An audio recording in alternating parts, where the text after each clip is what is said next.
him. I want to watch the news. Are you making headway at least? This is the news.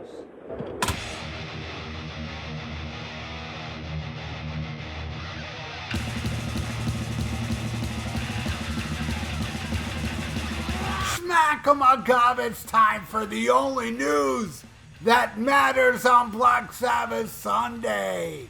And Jakey Lee is easily one of our readers' favorites. I'm reading this, actually, it's ultimateguitar.com. One of their readers, their favorites, and rightfully so. He wasn't just another hired gun who filled a slot and did guitar parts in a famous singer's band. Instead, Jake co-wrote some of Ozzy Osbourne's finest songs, showcasing his true musicianship on top of his impeccable guitar playing skills. For better or for worse, things didn't work out between Jake and Ozzy's camp, and the collaboration led to an unexpected firing. Nonetheless, he was the first proper full-time replacement for Randy Rhoads' tragic passing, with the 1983 album Bark at the Moon bringing some of Ozzy's most famous pieces. There was also The Ultimate Sin, recorded in 1986, which is largely overlooked despite having some true bangers on it. After getting fired, Jakey Lee admitted wanting the next album not to be good. However, in an interview from 2020, he said that No Rest for the Wicked, Zakk Wylde's first album with Ozzy, sounded great. Recalling his reaction to the record, he said, "I wanted it to suck a little bit, you know, because I got fired and I didn't want the next thing to be good. But it was a good record. I remember hearing it and going, oh shit, oh well, all right, he's happy." On the other hand, Jake feels that Ozzy's streak of great albums ended after the next full-length release. After that, things got soft, as the guitarist explained. He said, "But I think through No More Tears, he had a good catalog and was putting out great records. And then, I don't know, he got soft. I think he got lazy. He started letting other people write his shit. Of course, all artists grow and change. It was after this album that Osbourne decided to call it quits. Well, for the first time at least. However, according to Lee, nothing that came after No More Tears was worth the time. And it was a real departure for what he calls the definitive Ozzy sound."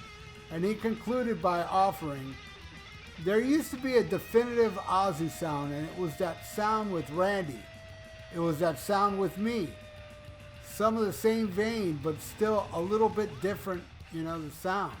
Even then, the first couple of Zakk still sounded like Ozzy. And then it quit sounding like Ozzy." All right, there you go. Yeah, you know, I gotta say, man, as the years go by, No More Tears is a stinker. I don't like it. I still love the title track. I think the song No More Tears is amazing. One of Ozzy's greatest songs.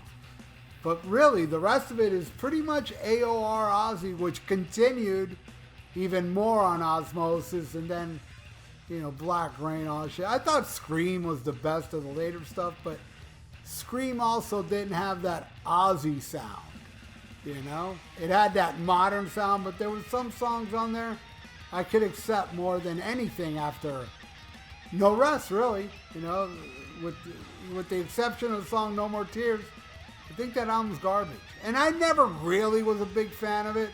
Even when it was new, I just thought, it's another Ozzy album. But as all these years have gone by, it's different than an Ozzy album. You know, I wasn't that happy with The Ultimate Sin. I love Bark at the Moon, but The Ultimate Sin got a little too soft. But not only Ozzy, all of my heroes from back then, Judas Priest with Turbo, and, you know, Iron Maiden Somewhere in Time. You know, all these bands were changing their sound that I wasn't on board with, you know, and, but then when I saw the video for Miracle Man, the first thing I said was, oh man, Ozzy's back. This is the Ozzy I love.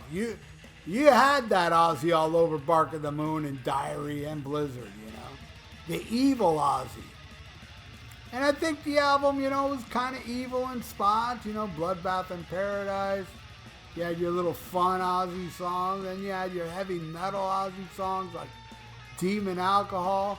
I definitely put it above The Ultimate Sin. I know a lot of people don't. My great friend Elsie has the whole Ultimate Sin album cover tattooed on her. And she's a great, great friend of mine. And, whatever. I mean, people love it, and I don't. I'm not a fan. I loved Shot in the Dark. I thought was great. And Secret Loser and Killer Giants. 3 songs. Where, there was only one song I didn't like off Bark of the Moon. That was Slow Down. And I love every song off the first 2 albums. And I gotta tell you, man, in my opinion, the most exciting part of that Black Sabbath farewell show in Birmingham is Jakey Lee. I already know what to expect from Ozzy. It's not going to be the Ozzy I've seen live many times. But, you got your Metallicas, whoever, whatever. I don't care. Jake is who I want to see. Jake, a survivor. Got shot a few times, and he's back. And I know, last time I saw him play, he was fucking amazing. So I'm sure he still is. And I'm sure he's going to kick much ass at that Birmingham show. I'm just so curious to see what's he going to do. A lot of people are thinking, well, he's going to do Bark of the Moon and Shot in the Dark with Ozzy. And I'm like, with Ozzy? Really? The guy that said he's only going to do bits and pieces at shows? Maybe he's going to do bits and pieces with Ozzy? I don't know. But I hope it's Jakey Lee and Rudy Sarzo in that lineup. Because Rudy too, man.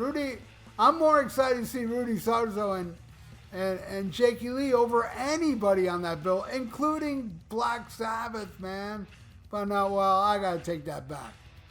Bill Ward, too, I'm excited that Bill Ward's going to be jamming and Rudy Sarzo. Those 3 people. Rudy Sarzo, Jakey Lee, and Bill Ward are the top priority for me, But, most people that are going there, it's not the most. Their priority is to see Ozzy Osbourne up there in a wheelchair now and then, grunt a few lyrics. I don't want to remember Ozzy like that, man. But I'm going to have to, because I'm definitely going to want to see that footage,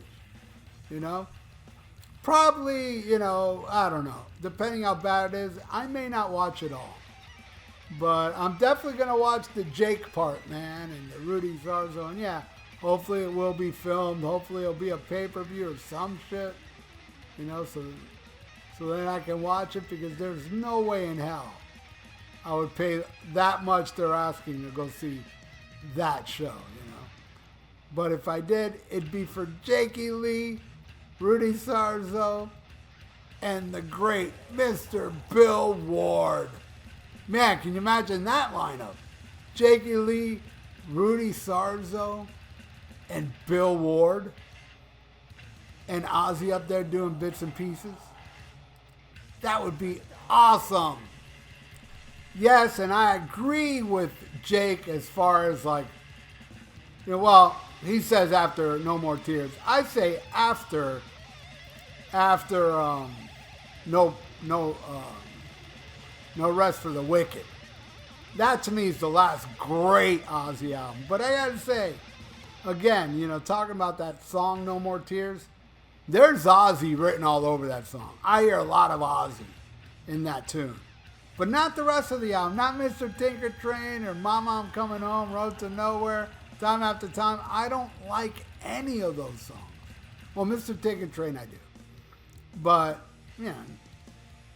it's all about No More Tears. But then after that, you got your, Osmosis, which was a huge letdown. And Black Rain, Walk on Earth, whatever. I had a song or 2 I liked off it, but the last 2 were the worst. Ordinary Man and Patient Number 9, that is the most un-Ozzy crap ever. It sucks hard.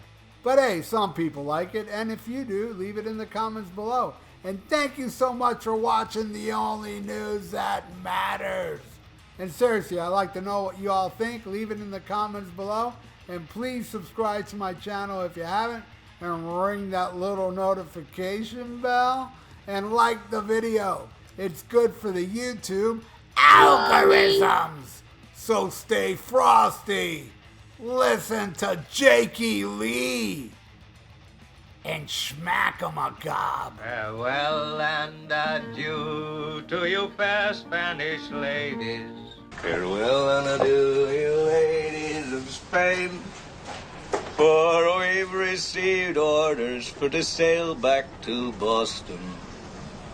And so never more shall we see you again.